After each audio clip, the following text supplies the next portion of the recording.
امی عائشہ کی خدمت میں دو گونیں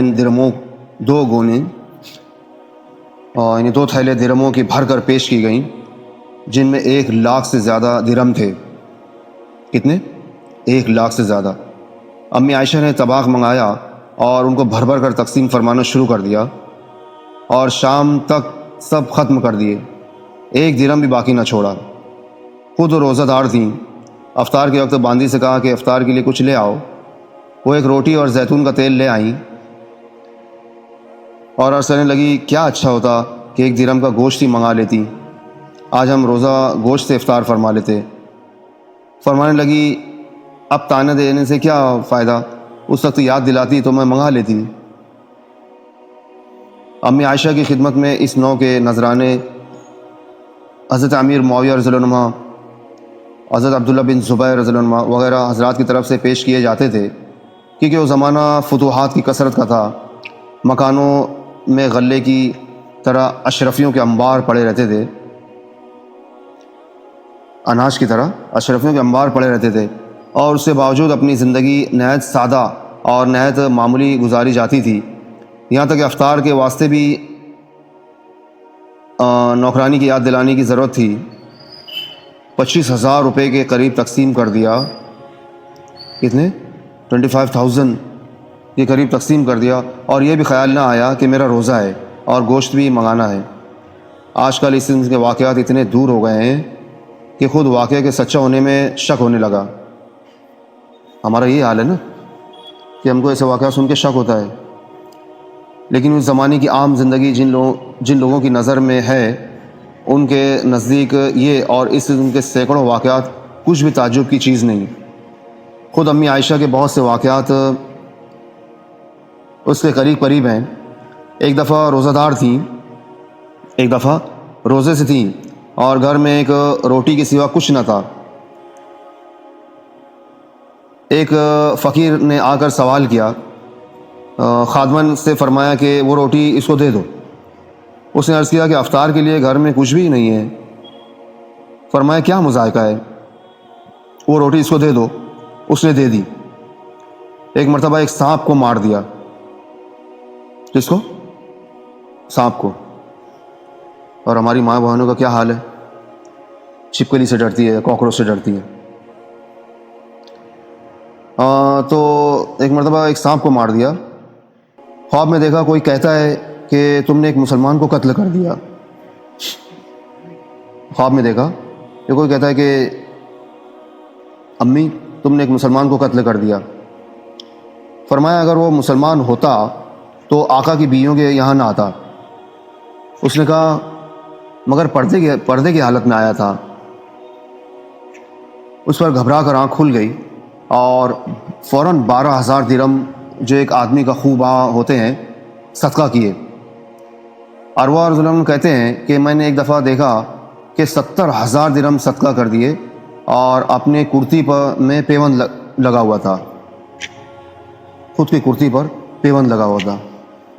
سبحان اللہ۔ حضرت عبداللہ بن زبیر رضی اللہ عنہ امی عائشہ کے بھانجے تھے، اور وہ ان سے بہت محبت فرماتی تھیں۔ انہوں نے ہی گویا بھانجے کو پالا تھا۔ امی عائشہ کی اس فیاضی سے پریشان ہو کر خود تکلیفیں اٹھائیں، اور جو آئے وہ فوراً خرچ کر دی۔ ایک دفعہ کہہ دیا کہ خالہ کا ہاتھ کسی طرح روکنا چاہیے، بہت صدقہ کرتی ہیں۔ امی عائشہ کو بھی یہ فکرہ جو ان کی بات پہنچ گئی، اس پر ناراض ہو گئی، اور اتنا ناراض ہوئی کہ کہنے لگی میرا ہاتھ روکنا چاہتا ہے، اور ان سے نہ بولنے کی، بات نہ کرنے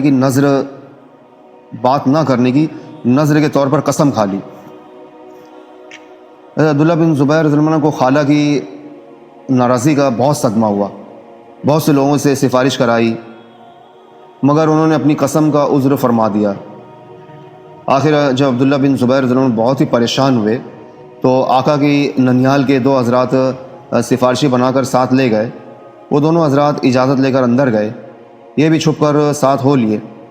جب وہ دونوں پردے کے پیچھے بیٹھے اور امی عائشہ پردے کے اندر بیٹھ کر بات چیت فرمانے لگی تو یہ جلدی سے پردے میں چلے گئے اور جا کر خالہ سے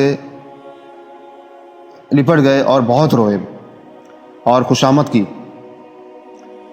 وہ دونوں حضرات بھی سفارش کرتے رہے اور مسلمان سے بولنا چھوڑنے کے متعلق، مسلمان سے بات چیت کرنا بند کرنے کے متعلق آقا کے ارشادات یاد دلاتے رہے، اور احادیث میں جو معاونت اس کی آئی ہے وہ سناتے رہے، جس کی وجہ سے امی عائشہ ان حدیث میں جو معاونت اور مسلمان سے بولنا چھوڑنے پر جو عتاب وارد ہوا ہے اس کی تاب نہ لا سکی اور رونے لگ گئیں۔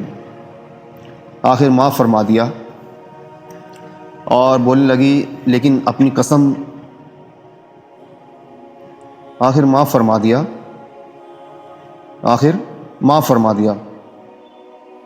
اور بولنے لگی لیکن اپنی اس قسم کے کفارے میں بار بار غلام آزاد کرتی تھی۔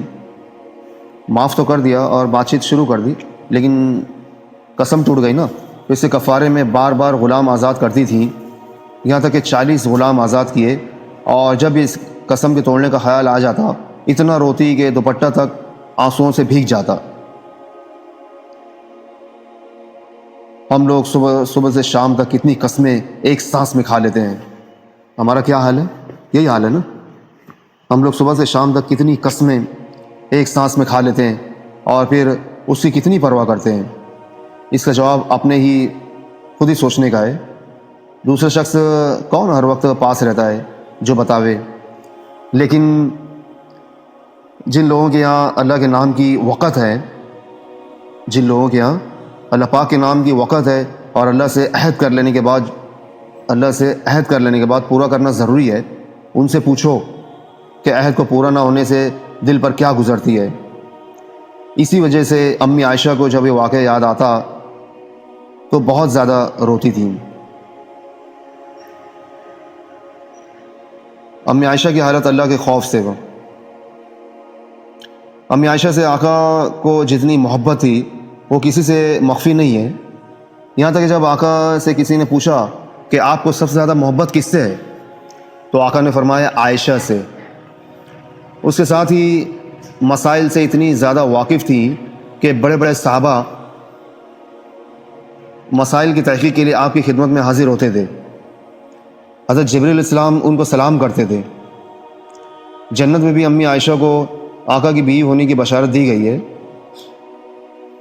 جب منافقوں نے آپ پر تہمت لگائی تو قرآن کریم میں آپ کی برات نازل ہوئی، سورہ نور کی 18 آیتیں نازل ہوئی تھی نا۔